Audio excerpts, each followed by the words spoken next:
Hi, this is Brett Ingram, entrepreneur and award-winning product creator, and today I want to share with you the secret to feeling happy with all of your relationships.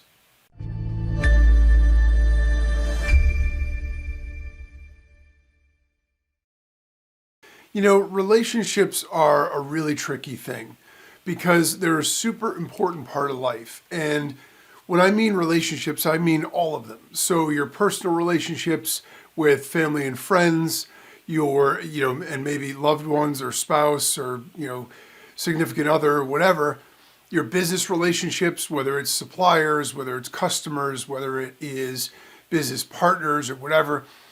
Everything in our lives centers around relationships. Everything in our lives is contingent on relationships. And actually, being able to build successful and happy relationships is a cornerstone to both feeling, fulfilled and happy, but also being successful, right? Because no matter what we do in life, and no matter how much we fancy ourselves go-getters and solopreneurs or whatever, the fact is no one does anything alone, right? There's always other people involved, even if it's just customers. Somebody has to buy what you're selling, right? You need an audience. Somebody has to follow and be interested in what you're saying.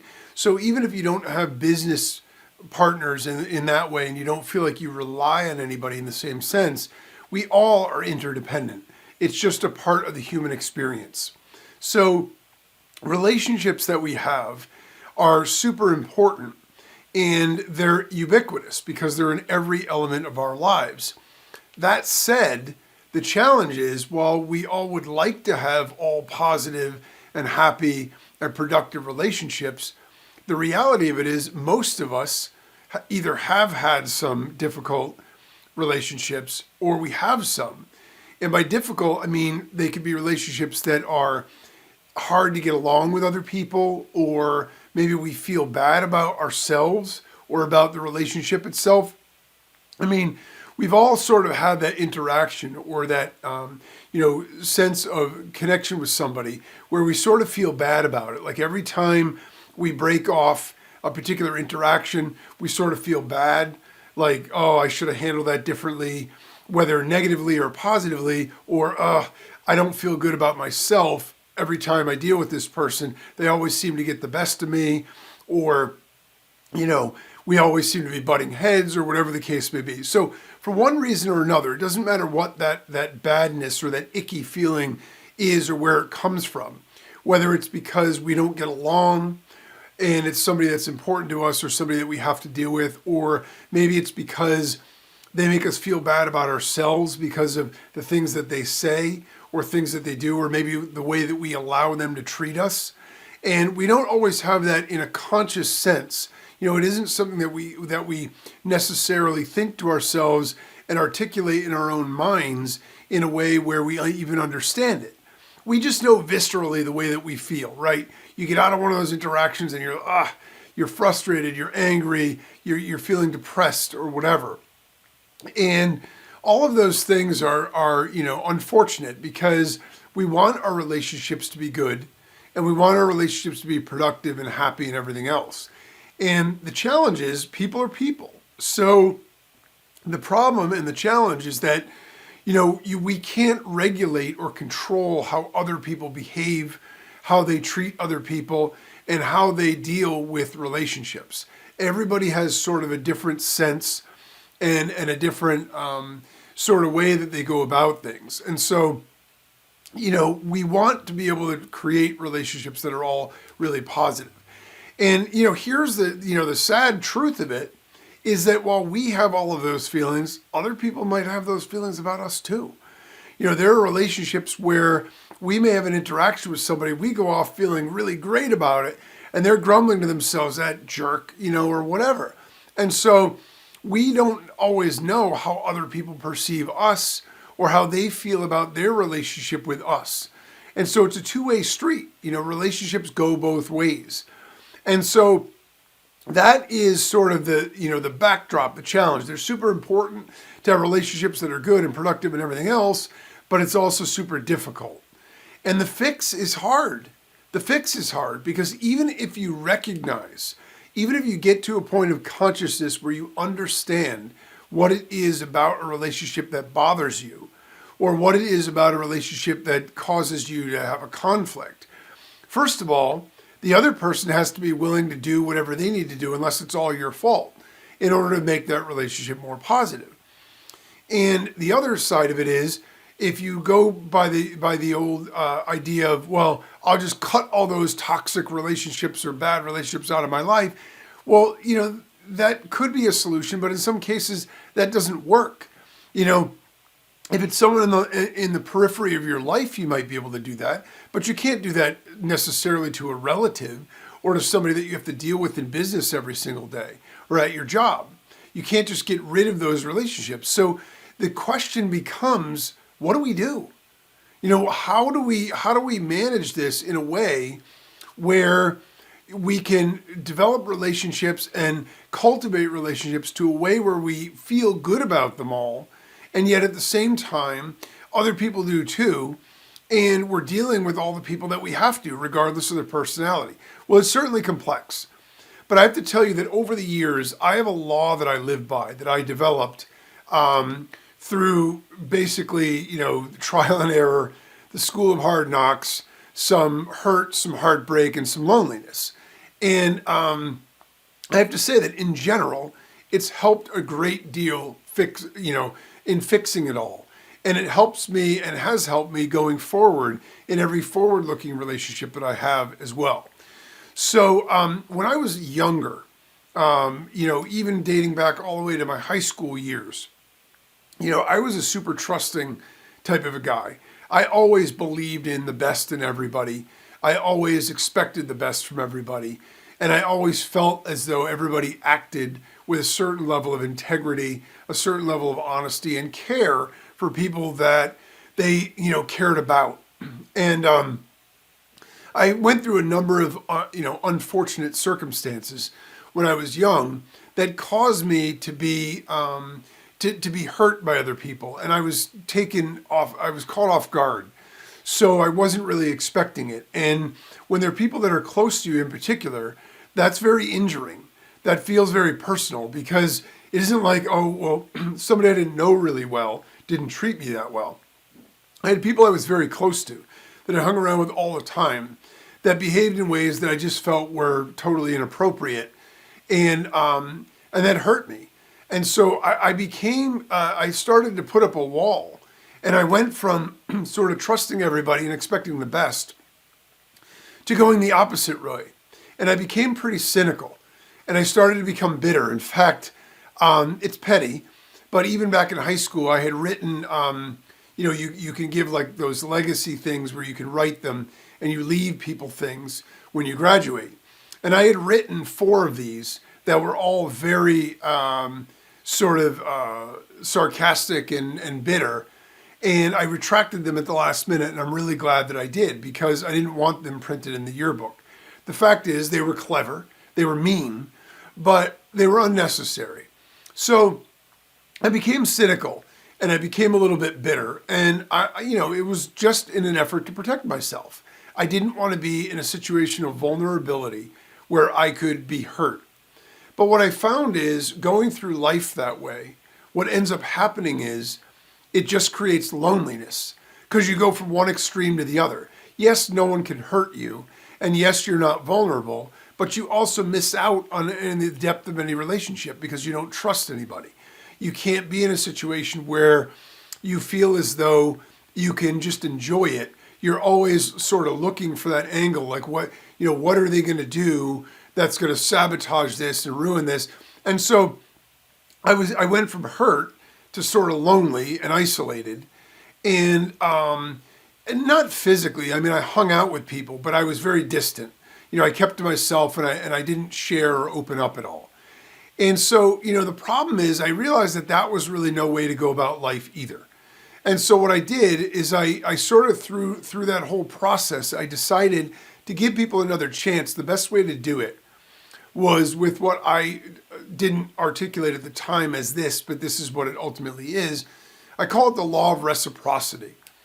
In any given relationship, what we want to do is we want to balance the scales, right? Any relationship that we have in our life that we feel good about is a relationship in general where it's fairly equal, right? We feel as though we give and get the same amount from whatever that relationship is. And again, it doesn't matter whether it's business, personal, family.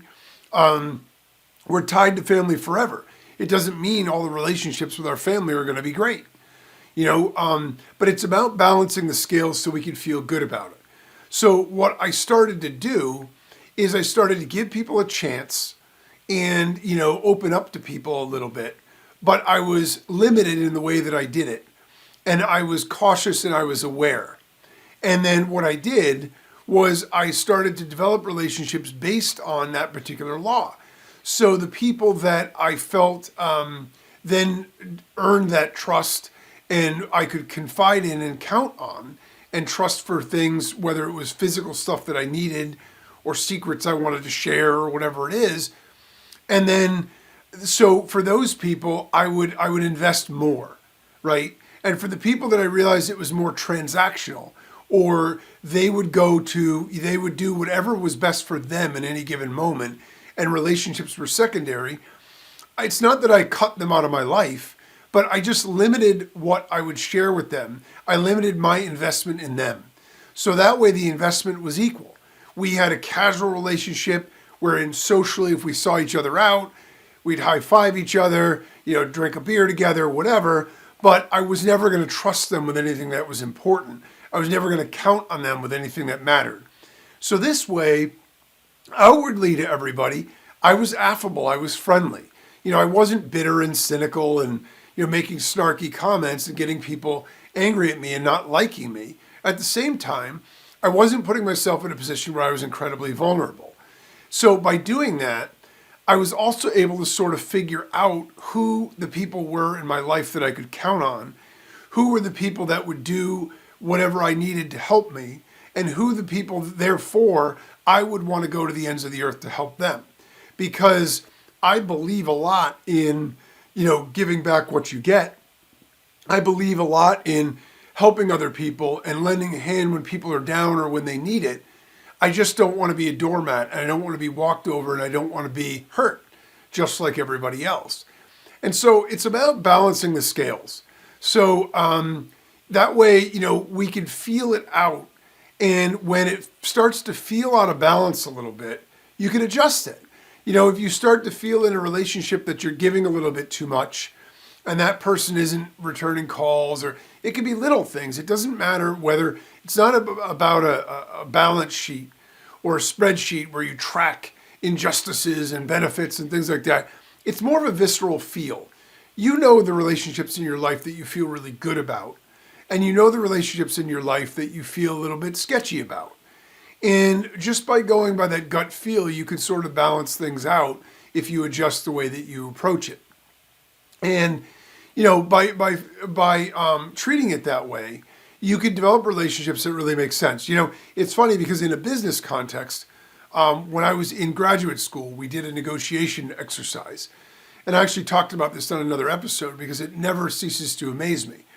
And one of the guys in my class was from one of the Eastern European countries. So he hadn't been in the States a long time. He didn't have a lot of experience with business in the United States or the way people behave. But we were given a scenario where we had to negotiate a deal.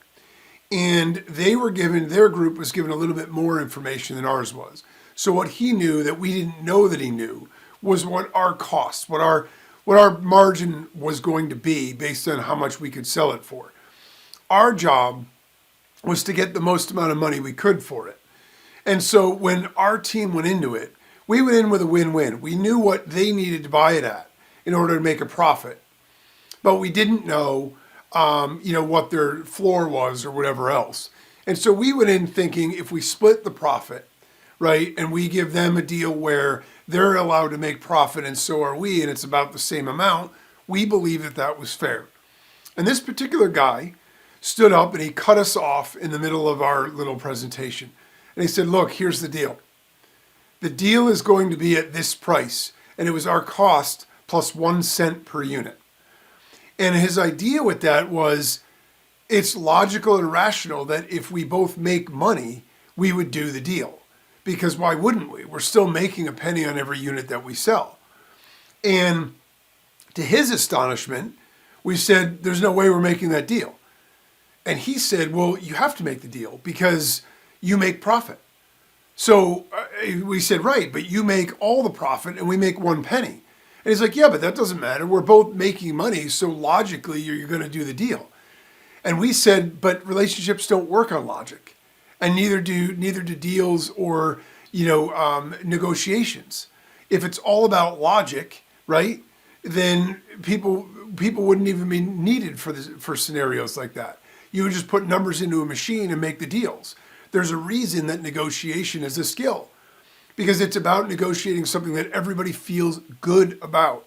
And that is the key. It's a relationship where everyone feels good. So he was shocked, but needless to say, there was no deal. And in the post-mortem of it, when the professor was asking questions about, what did you learn? He stood up and shared his experience and said it was a real learning process for him, because where he comes from, that would have been normal. It made no logical sense to him that we wouldn't make a deal, but he guessed that that's the way other people work. And so we all learned a little bit something in that particular scenario. Now, in fairness to this reciprocity, I don't want to paint myself as a victim. I never, knowingly or wittingly hurt people directly, but I have had friends, and 1 or 2 in particular, where the scales were tipped in the other direction, where I definitely took more than I gave. And I recognized that, and I felt bad about it. And, the thing about it is, the law of reciprocity helps us see that element of it too. So it's not all just about what we're giving and what we're getting, but it's also, so we aren't getting shortchanged, but it's also the other way around as well. It's so we know we're being fair to people in our lives, so they're going to want to feel good about their relationships with us too. Because at the end of the day, we want to feel good about our relationships, but don't we want everybody we're in a relationship with to feel good about it too? I know I do. And I think that's really important. And so, in fairness, I've definitely been on the end too, where I've taken more than I've given, and I shouldn't have done that. Because the fact of the matter is, relationships are a two-way street, and that's exactly the way that we should be able to treat those. So the idea here is that we ultimately want relationships that are positive, that are productive, and that are win-win. And in some cases in life, that's not possible, and that's understandable. There may be some situations where you do need to cut people out of your life, or where the relationship's always going to be in balance. But if we view it as scales and we think about it from that perspective, at least we can get ourselves into a position where we can feel good about the interactions we have with people. Nobody wants to go into a relationship or go into an interaction with somebody coming out of it feeling bad about themselves all the time, or feeling bad about the way that it went all the time. And by using the law of reciprocity, I know for me, it's done a lot in terms of being able to do that. And it also doesn't inhibit your ability to develop deep relationships. I have some really excellent relationships with friends I've had my entire life. And those I value to the ends of the earth. If they needed me and called on me, I would be there for them in any context, because that's the kind of relationship that we have. So if anything, it's sharpened my awareness and made me more conscious of the fact that when you have people that are like that, they're keepers. And you want to make sure you do everything you can to invest in those relationships and make sure that you keep them going, because that's the stuff that makes life go. So the takeaway here is that relationships are an inextricable, vital part of life. Most of us have had, or we have relationships we aren't really that happy with for one reason or another. But it can be hard to know how to fix them, because we don't always just want to cut people out of our lives if the relationship is negative. That's a simplistic solution, but it doesn't always work, and it's not always a great idea anyway. By using reciprocity, while it certainly is no silver bullet to solve every single problem, it helps us feel balanced in our relationships so we can feel good about ourselves and people in our lives. It also helps us recognize the people we can really count on, and that we should go above and beyond to help when they're in need too. Happy, healthy, balanced relationships are a fundamental key to a successful and fulfilling life. And the law of reciprocity can help us to achieve that.